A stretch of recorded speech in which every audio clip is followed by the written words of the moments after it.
budi, kebaikan, hukum dosa itu di dalam. Dan hukum yang di luar, hukum Allah itu Taurat. Karena si setan sudah menginfuskan benih dosa itu, dan racunnya masih ada di tubuh kita, makanya tubuh belum ditebus. Kan ditebusnya kalau Tuhan datang dan diganti sama tubuh yang baru. Yang penting hukum roh datangnya dari mana? Waktu kita lahir baru, roh melahirkan roh. Waktu Roh Kudus masuk dalam kita, pasti dia yang mengajar kita baca firman, berdoa, itu hukum roh otomatis melakukan hukum Allah. Tapi kalau dipaksakan dengan hukum akal budi, kebaikan, ya nggak mungkin. Baik belum tentu benar pikiran kita, makanya harus ditransformasi dari roh ke pikiran ke tubuh. Supaya apa? Supaya tubuh dosa ini tidak merajalela. Supaya tubuh dosa ini tidak menguasai akal budi kita. Ya caranya gimana? Ya harus pakai hukum roh. Jadi ada berapa hukum? 4 yang di luar. Yang di dalam hukum roh. Yaitu roh kita. Setelah kelahiran baru, hukum akal budi itu kebaikan. Orang-orang banyaknya kebaikan itu bukan kebaikan dari Tuhan, itu dari pohon kebaikan jahat. Tetap kebaikan manusia. Kebaikan manusia kan apa sih? Kayak kain yang kotor. Kayak kita hukum dosa. Hukum dosa akhirnya ujung-ujungnya apa? Maut, kematian. Itu yang dibawa sama siapa? Sama si Lucifer itu. Jadi dalam tubuh ini ada 3 hukum. Hukum dosa itu yang berpegang tubuh ini. Makanya susah sekali, selalu berlawanan dengan hukum akal budi, hukum kebaikan. Paulus ngomong pengen sih berbuat baik, tapi nggak bisa. Itu jahat yang keluar.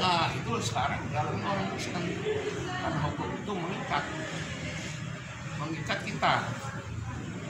Yang ketiga hukum roh, kita lahir baru, roh kudus masuk, kita diurut baru. Bahkan roh kudus Yesus Kristus sendiri berbaur dengan kita. Itu dari roh menyebar ke jiwa, pikiran, dan pikiran menyebar ujung-ujungnya ke tubuh. Jadi kalau tubuh kan pasti kembali ke tanah, roh jiwa kan kembali ke Allah. Jadi selama kita hidup ya harus berjalan di dalam roh. Kan ada ayatnya ya, Galati berapa tuh? Buah roh apa gitu. Kalau kedagingan kan ujung-ujungnya kan maut. Jadi gimana caranya? Ya itu harus pakai hukum roh, berjalan di dalam roh. Ini yang hukum kita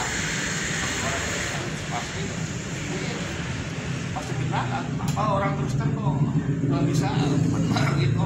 Ya karena ada hukum dosa ini yang masih mengikat. Hukum dosa ini lebih kuat dari hukum pikiran. Karena apa? Ya hasilnya kan dari iblis. Waktu Adam waktu Hawa makan, otomatis dia makan racun. Dosanya satu, tapi dosananya dosa-dosa. Itu misalnya dosa ketidaktaatan, pasti kan dosa berzina atau dosa membunuh kan. Nah itu akibat dosa itu masih melekat di kedagingan kita.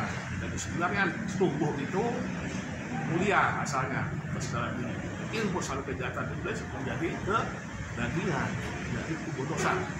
Tapi di dalam kita ada 3 hukum di dalam, 1 hukum di luar, itu hukum Taurat.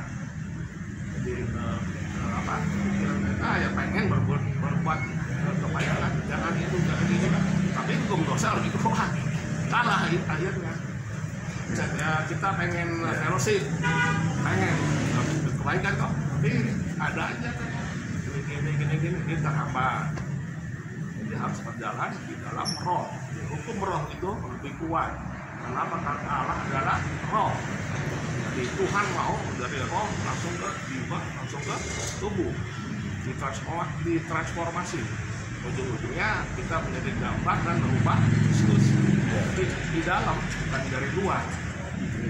Golgota kan di luar tubuh. Golgota yang sebenarnya di dalam kita, yang menyucikan, menguduskan hati kita. Kalau hati kita terdiri dari hati nurani dan jiwa kan, pikiran, emosi, kehendak itu di hati. Jadi, manusia kan roh, jiwa dan tubuh. Kalau tubuh kan kelihatannya, kalau jiwa kan yang tadi pikiran, emosi, kehendak. Roh industri komunikasi sama hati nurani. Jadi Tuhan bekerja dari roh, setan bekerja dari dagingnya ini. Jadi manusia jiwa ini kebaikan. Makanya kan banyak agama lain memperdalamnya kebaikan, bukan rohnya, bukan roh yang lahir baru. Itu agak susah karena ada hukum lain, yaitu hukum dosa yang mengikat yang lebih kuat. Dan ini ada benih si iblis. Kita kan nggak mungkin menang sama iblis kalau nggak sama Tuhan Yesus kan. Itu ada di kita gitu. Ini terakhir baru di tubuh yang baru. Selama masih hidup ini ya perang terus. Pakainya sih baik, tapi kenyataannya susah. Akhirnya baca firman, tapi kenyataannya ada aja. Ada perbedaan itu ini masalah pikiran lah. Oke, jadi kita mungkin para pendeta lebih paham lah. Enggak, ada yang mau silakan. Nah, mungkin ada yang mau bertanya, kita kan orang hukum, jadi ada hukum di dalam kita. Betul. Gitu. Dan hukum itu kan mengikat. Oke. Jadi apa? Ya. Mungkin waktunya apa? Tidak apa-apa. Masih ada waktu sedikit. Jadi kita ya sekarang yang itu ya hukum roh itu. Iya. Hukum roh yang menjelaskan dari hukum dosa. Hukum kan cepat sat gitu. Karena roh Allah sendiri kan hukum kita. Tapi kita lambat. Kalah lagi kan ada hukum lain yang lebih kuat ya. Hukum dosa itu sesuatu tapi hukum kita lawan hukum akal budi, hukum kebaikan. Ya, nggak akan menang kalau hukum dosa di dalamnya ada setan kok. Ya, kita mesti ada benar-benar setan. Makanya kalau orang ilmu pasti cepat karena ada benih setan. Nggak diundang juga jadi gitu. Nah, jadi ada benih-benih sih. Iblis ada hukum dosa maut. Kalau Yesus hukumnya apa? Hukum kebenaran kan kehidupan. Nah itu yang lebih kuat karena ada Yesus di dalam. Semua kan udah dikalahkan di kayu salib. Tinggal gimana caranya untuk membersihkan di dalam ini. Undang Yesus masuk. Yesus bukan di luar, di dalam. Karena Allah adalah roh. Roh Yesus Kristus masuk, dia akan menguatkan dan hancurkan segala hukum yang lain.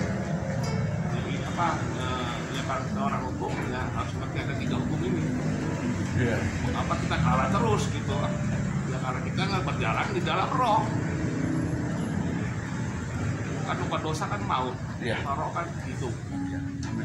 Oke, jadi mungkin itu. Ya mungkin belum pernah dikotbahkan. Iya, tidak apa-apa. Sekarang mungkin Prof contohkan satu kisah yang terjadi di Alkitab antara hukum dosa dengan akal budi dan hukum Tuhan. Gampang ya. Yusuf aja. Yusuf kan digoda sama istri Potifar.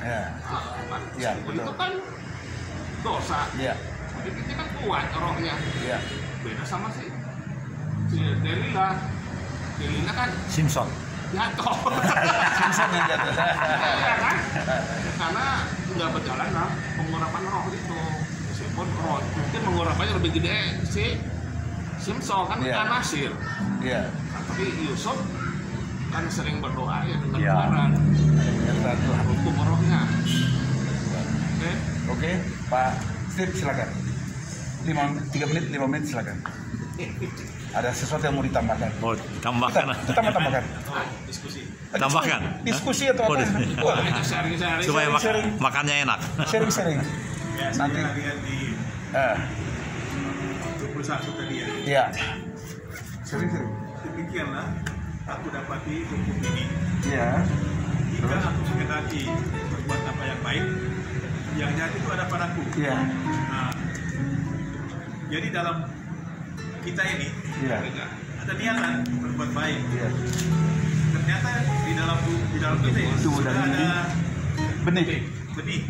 benih yang jahat. Iya. Nah, ini tentu menjadi pergumulan untuk kita keluar daripada yang ada dalam kita ini, racun ini, kejahatan ini harus kita lewati melalui hukum roh. ya. Iya. Karena apa? Di sini dikatakan bahwa kita ingin berbuat baik, tapi yang padaku itu ya jahat. Kita harus komitmen untuk menghilangkan yang jahat di dalam diri kita dan berbuat baik. Terus menjaga diri kita harus berbuat baik. Oke. Seperti saya tadi kan ngomong, Iya. ada 11 air Iya. racun, jangan minum nak.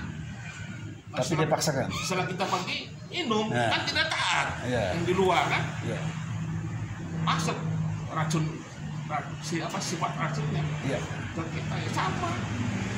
Jangan kau petik itu, kan Buah yang dilarang itu. Kalau dipetik ya benihnya masuk. Setannya, jadi itu masih ada setannya. Karena itu kan belum ditebus sempurna. Makanya bertentangan terus anggota tubuh kita sama akal budi. Setelah Tuhan datang kembali, ini dirubah transmigrasi di tubuh kemuliaan. Ini kan masuk kan ada kan dari tanah. Iya. Ya manusia tanah liat, tapi kita kan anak Allah. Iya. Anak Allah kan lahirnya dari mana? Dari Allah, Dari Allah. bukan dari Adam pertama. Kita dari Adam yang kedua. Itu Iya. Yesus Kristus. Jadi roh yang menghidupkan ada di sini. Kita beda sama orang dunia. Iya. Orang dunia anak Adam. Kalau kita anak Yesus Kristus. Anak Adam ya dosa dan maut. Anak tanah liat. Kalau kita anak Allah, beda posisinya. Luar biasa. Silakan Saudara John Kebel.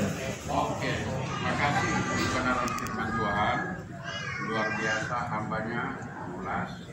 Jadi ini menurut di dalam ayat 25 ayat terakhir, coba kita lihat pada ayat kesimpulan. Syukur kepada Allah oleh Yesus Kristus Tuhan kita. Ya. Jadi dengan akal budiku aku melayani hukum Allah, tetapi dengan tubuh insaniku aku melayani hukum dosa. Nah, ini kesimpulan bahwa ini kemerdekaan manusia. Bahwa dari awal ayat pertama tadi yang dibawakan itu adalah pergumulan hidup manusia.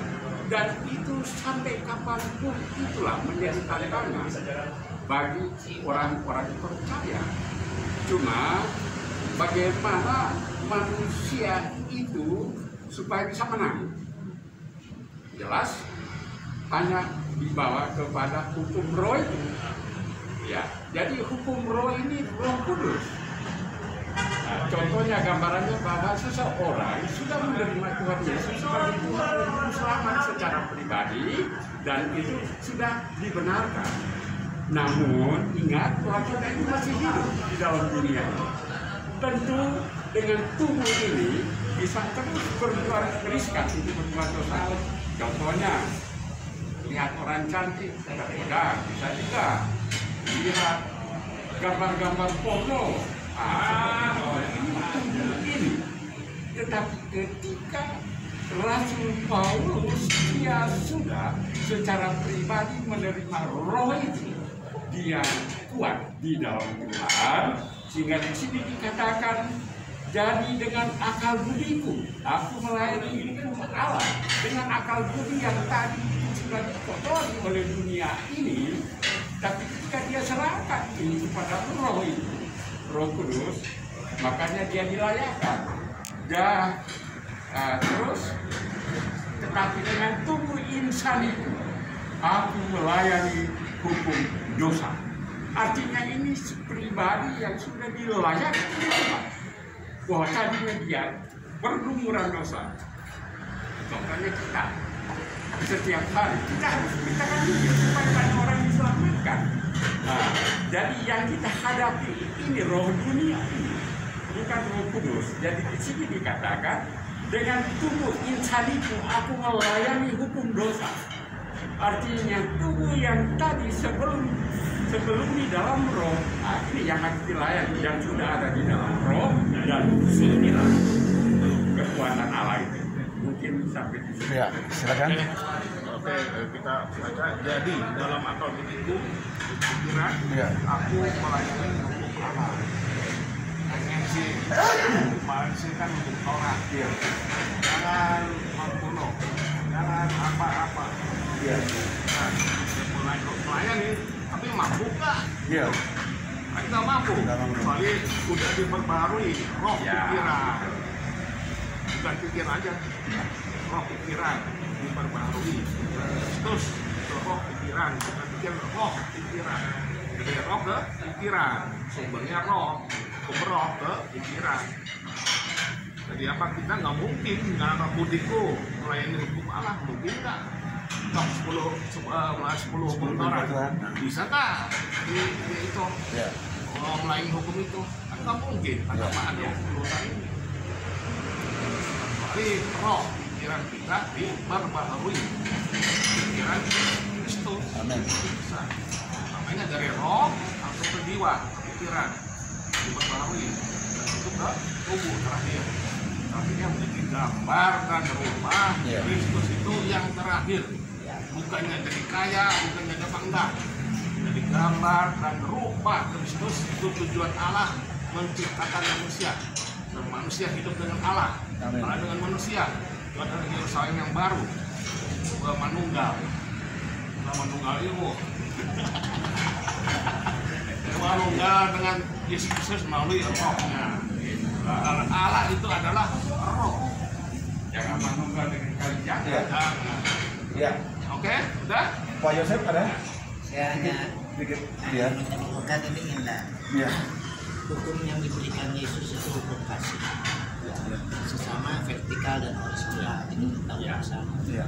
Nah, apa yang disampaikan Pak Dr. Rentanto itu bagaimana kita mengimplementasikan? Yang pertama hukum dosa itu, Ya. kedua hukum akal budi, Ya. yang ketiga hukum roh. Nah, kesemuanya ini Ya.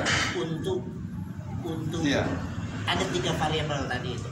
Ya, variabel pertama tadi hukum Iya.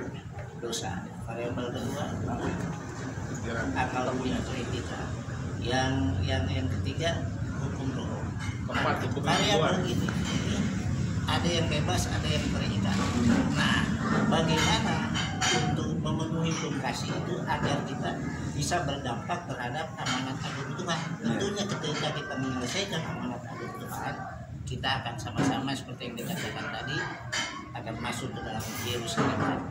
Nah ini, jadi ya memang ada keterkaitan di dalam 3 hukum itu, yang dimana manusia ketika permasalahan yang ada pasti ketiganya itu saling berkaitan. Tetapi ada yang bebas yang menetralisir hukum yang ketiga tadi, hukum roh. Karena tanpa dia yang 2 ini tidak mungkin. Karena lebih dominan kalau saya lihat yang hukum dosa. Sejak dari nenek moyang sampai ke era Yesus Kristus itu mengikat kita sudah sebenarnya. Tetapi kita puji Tuhan karena ada hukum yang ketiga itu. Amin. Hukum roh kita bisa dinetralisir. Haleluya. Bisa ada seperti sampai saat ini. Saya rasanya itu. Ya. Jadi sebab mereka yang hidup menurut daging memikirkan hal yang dari daging. Ya. Mereka yang hidup menurut roh memikirkan hal yang dari roh. Karena keinginan daging adalah maut, tapi keinginan roh adalah hidup dan damai sejahtera. Amin. Oke? Ya, silakan Pak Sobat. Saya mengaminkan aja dulu. Oh, Jadi iya. saya sangat berterima kasih karena karena di Fakultas Teologi nggak ada ini. Terima kasih Pak. Amin dulu. Keinginan daging adalah perseteruan terhadap Allah, karena ia tidak takluk pada hukum Allah. Hal ini memang tidak mungkin baginya, kan nggak mungkin. Harus melalui hukum roh itu. Mereka yang hidup dalam daging tidak mungkin bergerak pada Allah. Tapi kamu tidak hidup dalam daging, melainkan dalam roh. Jika memang roh Allah diam di dalam kamu. Oke. Haleluya. Kita Ya, harus 2 menit. Siap. Sudah? Sudah. Ini luar biasa sekali. Kita harus sadar ya, pada hari ini memang si iblis ini yang menyamar sebagai malaikat terang, kemudian sebagai singa yang mau ngaum, siap selalu menerkam mangsanya ya. Tapi saya tertarik dari apa yang sudah dijabarkan. Saya ingin kisah nyatanya. Contoh peristiwa Kain bunuh adiknya Habel. Itu jelas-jelas keinginan dagingnya lebih kuat. Padahal ketika itu Tuhan sudah ingatkan dia. Ada hukum Tuhan yang berkuasa atas hidupnya. Asal dia mau tunduk. Kain, di manakah adikmu Habel? Kain menjawab, aku tidak tahu. Kemudian dia kembali berbuat dosa dengan perkataannya. Apakah aku penjaga adik? Itu benih dari ular ketika Adam jatuh dalam dosa dan Hawa jatuh, itu begitu kuat menyerang. Sehingga dia ingin seolah menghindar dari apa yang Bapa di surga tahu. Tidak mungkin Tuhan tidak tahu. Hai Kain, di mana engkau? Atau ketika katakan Adam telanjang, hai Adam, di mana engkau? Tuhan tahu semua, tapi kenapa Tuhan tanya? Karena ingin keterbukaan. Rupanya si Kain ini dia tidak terbuka di hadapan Tuhan. Dia lebih kuat tunduk pada hukum dagingnya. Sehingga dia dengan diam-diam membawa saudaranya Habel ke ladang. Disitulah dia habisi. Karena ada hukum roh atau hukum Allah yang memerintahkan dia. Jika engkau muram, hatimu panas, dosa sudah mengintip di depan pintu. Nah, ini yang terjadi pada kisah Sambo. Kita tahu Sambo orang yang pernah belajar tentang Tuhan. Dia ikut melayani. Dan kenapa begitu teganya? Karena hukum yang ada dalam dirinya itu dua-dua berkecamuk. Ingin dia berbuat baik tidak dapat dikuasai.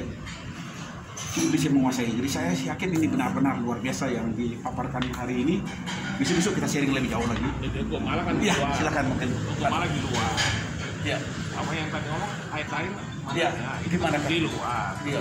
Sekarang gua di dalam. Nah, Roh Kudus sudah masuk. Amin. Nah, itu lebih bisa dilaksanakan. Iya. Lebih bisa mengatasi jiwa kan tubuh. Betul. Makanya apa yang dikatakan tadi kan sudah jelas ya. Ya. Nah, begitu kuatnya Hukum dosa hukum dosa ini Ya. sehingga Kain orang pertama kali yang membunuh. Ya. Jadi pembunuh berdarah dingin, katakan begitu. Habel ya. Ada atas Habel Ya. tidak mampu Ya. menguasai dirinya oleh kuasa Ya. dari Bapa di surga. Karena ada racun-racun dosa. Ada racun dosa itu. Dosanya satu awal tidak taat. Keluarkan dari banyak racun. Amin. Rupanya kita harus garis bawahi. Ternyata dosa ini ada seorang khotbah dia bilang begini. Dosa itu seperti kekuatan sebuah dinamit yang dijatuhkan, bom yang dijatuhkan di Hiroshima Nagasaki pada tahun berapa itu hancur begitu kuat. Ketika manusia masuk dalam tatanan itu, dia tidak mampu. Dia pasti melakukan hal yang salah. Apalagi sekarang Tuhan racun. Amin. Ada di dalam. Ada di dalam. Ya, Luar ada di biasa. luar. Orang nggak mungkin pengen berbuat baik tapi nggak bisa. Nggak bisa. Ya. Yang jahat yang keluar. Ya, firman kan seolah-olah nggak masuk karena belum lahir baru. Iya. Kuncinya kan di lahir baru. Roh ketemu roh. Luar biasa. Menjadi satu. Oke. Ya. Oke. Sip. Ya, Kita hentikan dan kita masuk dalam pujian. Di dalam teologi nggak ada ya? Hah? Di teologi. Ya, saya merasa harus makin banyak belajar ini. Ya, kita kan orang hukum ya. Artinya Iya, di kita harus dalam belajar. kita ada hukum apa aja kan? Saya sebenarnya ingin cerita dua kasus yang terjadi di NTT. Yang ada kaitannya ini. Iya, ada kaitan dengan hukum. Setelah makan. Ya, nanti. Satu, Minggu ketika depan. teman saya dia bunuh anak seorang Kapolres dengan cara gampang saja, diajak minum. Bukan Tidak, tinju. diajak minum. Setelah di tengah jalan, habis selesai minum dia bawa pulang, dia hantam dengan pisau. Dosa, 15 tahun hukum dosa. Kemudian Okto Perundaka, dia bawa pacarnya, diajak makan kacang. Setelah itu dia piting, dia hantam 11 lubang. 11 lubang. Yang ke-11 tidak bisa dicabut, dia serahkan diri. Dosa. Belum pernah terjadi kisah 74 dan 75. Kalau yang Kami masih sekolah. itu Oh, itu lain. itu lain lagi. Itu saya. Silakan. Satu pujian yang indah. Puji kebesaran. Ya, silakan. Saya serahkan ke siapa deh? Serahkan ke ya Pak. Doa penutup, doa berkat. Ajaib Tuhan. Aku memuji kebesaran-Mu. Ajaib Tuhan.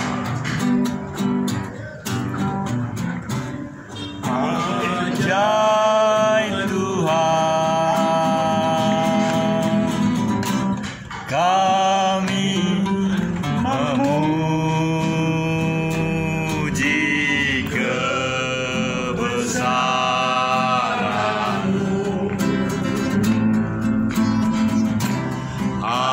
Ajaib Tuhan. Ajaib Tuhan. Selamat. Kita baca kepada untuk mendoakan untuk persekutuan kita. Iya. Dua beban, satu payang didoakan. Tetap kita doa itu. Yang kedua, Pak Roy, Tuhan yang tolong. Kalau tidak sempat mengerti secara jelas, hanya cukup berdoa untuk beban Pak Roy. Cukup ini. Jangan dijelas. Kalau Saya yang juga sangat tahu sekali. Ada usul satu lagi? Saya juga doakan Oh. Vice Presiden yang baru. Oh. Bukan yang baru. Bukan. Membantu Pak Roy. Membantu Pak Roy ya. Supaya saya Silakan. lebih iya. Iya. Vice, ya. Silakan. Ya, Vice, Vice President. ya. Silakan. Jadi Iya. Kami mengucap syukur di siang hari yang indah bersama Tuhan. Tuhan, kami boleh melihat bahwa di luar sana bukan di dalam sini. Itu gejolak kehidupan di masa pandemi ini terjadi dan di mana-mana terjadi keresahan di dalam kerohanian. Bahkan orang yang di luar sana maupun orang yang di dalam mengalami sama-sama dalam pergumulan ini. Namun kami mengucap syukur lewat pembahasan kebenaran firman-Mu oleh hamba-Mu. Kami mengucap syukur, kami dicerikan mata rohani kami bahwa kami sungguh membutuhkan di dalam, yaitu membutuhkan Roh Kristus. Dan saat ini kami sudah dijelaskan, kami sudah mengerti. Terima kasih Roh Kudus memeteraikan ini di dalam kehidupan pelayanan kami, baik secara pribadi, baik secara keluarga, berumah tangga, bahkan di masyarakat dimanapun kami hadir. Kami mengucap syukur bahwa oleh roh kebenaran itu, di mana kami hadir, banyak orang boleh diselamatkan. Terima kasih Tuhan Yesus. Saat ini Kau memberkati hamba-Mu sebagai seorang hukum, yaitu Pak Hertanto, dalam nama Tuhan Yesus untuk zaman, untuk berarti secara khusus, sehingga di dalam kehidupan, di dalam sebagai konselor hukum dalam nama Tuhan Yesus, kuasa-Mu ada pada hamba-Mu, dan Kau memberikan kepada hamba-Mu bukan roh ketakutan, melainkan roh yang membangkitkan kekuatan kasih dan sukacita. Terima kasih Tuhan untuk hamba-Mu. Terima kasih untuk hamba-hamba-Mu yang hadir. Kami siang hari ini bukanlah suatu kebetulan, tapi kami mau diajar. Kami secara pengetahuan di ranah hukum, kami juga diperlengkapi. Terima kasih Tuhan Yesus. Hamba-hamba-Mu sudah bahagia dengan luar biasa. Nama Tuhan Yesus. Saat ini kami teringat akan hamba-Mu bersama-sama dengan kami, Pak Roy, dalam nama Tuhan Yesus. Dia hamba-Mu, Dia Allah-Mu, dan oleh kebenaran firman-Mu, Tuhan, Engkau memampukan hamba-Mu untuk kami terus mau belajar dan terus belajar untuk mengerti akan kehendak Tuhan. Terima kasih Tuhan, kalaupun kami diseret oleh roh di luar sana, dan kami tergelincir di dalam dosa, ampuni kami, sucikan kami, layakkan kami, sehingga kami layak di hadapan Tuhan, dan kami boleh menikmati berkat kehidupan yang dari Roh Kudus, yaitu ada sukacita, damai sejahtera, kebahagiaan hidup. Dan yang saat ini kami teringat akan hamba-Mu Pak Yandi Jaya yang saat ini di usia lansia, usia 80 tahun ini, hambamu mengalami kelemahan tubuh, namun kami mengucap syukur. Kami teringat akan firman Tuhan yang sudah disampaikan. Kebenaran firman Tuhan, kami datang kepada Roh Kristus, kami datang kepada Tuhan Yesus yang adalah dokter di atas segala dokter. Oleh bilur-bilurmu, perubahan bagi hambamu yang dijaya. Ada kekuatan yang baru, ada semangat yang baru, dan proses kehidupan. Kami sungguh percaya bahwa kuasa-Mu dahsyat heran ajaib memampukan hambamu untuk menikmati kesembuhan di dalam Tuhan Yesus. Terima kasih. Kami teringat juga untuk gedung ini, ruangan ini, dalam nama Tuhan Yesus.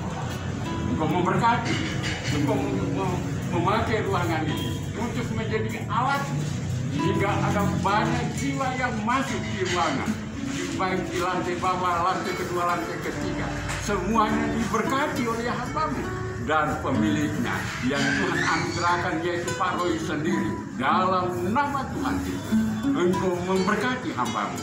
Itulah ucapan syukur kami. Yang sakit Engkau sembuhkan, lemah iman Engkau kuatkan, dan yang susah hati Roh Kudus muncul. Saat ini Tuhan, jauhkan hamba-hambamu dari segala mara bahaya, celaka tipu daya iblis, setan, penghulu di udara, niat orang jahat, bahkan virus corona, bentuk penyakit apapun, kami tolak, usir, hancur, patahkan dalam nama Tuhan Yesus. Panjang usia, lanjut usia, untuk berikan kepada hamba-hambamu. Terima kasih Tuhan Yesus, pakai dengan luar biasa, dan berkati hamba-hambamu di siang hari. Di dalam nama Tuhan Yesus, kami sudah berdoa, mengucap syukur. Haleluya. Amin. Langsung doa berkat. Doa berkat langsung. Mari kita berdoa. Tuhan Yesus, terima kasih. Kami sudah selesai. Kami akan meninggalkan tempat ini. Tuhan tolong kami, sertai kami dalam perjalanan pulang. Kalau ada berkat Tuhan yang tersedia buat kami, sebelumnya kami akan menikmati dalam anugerah Tuhan. Terima kasih Bapak, hamba-hambamu yang sekarang ada di sini, berkati, terutama hambamu yang sudah diangkat menjadi wakil presiden. Kami doakan Tuhan berkati, supaya dengan hadirnya beliau sebagai Tuhan terus mengembangkan pelayanan ini dan menjadi berkat bagi banyak orang. Terima kasih Bapak, kami serahkan seluruh doa dan pergumulan kami serta ibadah kami hari ini hanya ke dalam tangan kasih Tuhan. Dan puji oleh Tuhan Yesus kekal selama-lamanya. Semua yang percaya kita mari katakan Amin. Amin. Amin. Ya, shalom. Selamat siang. 1, 2, 3. Pak Herbert Cukup. tinggal di Jangan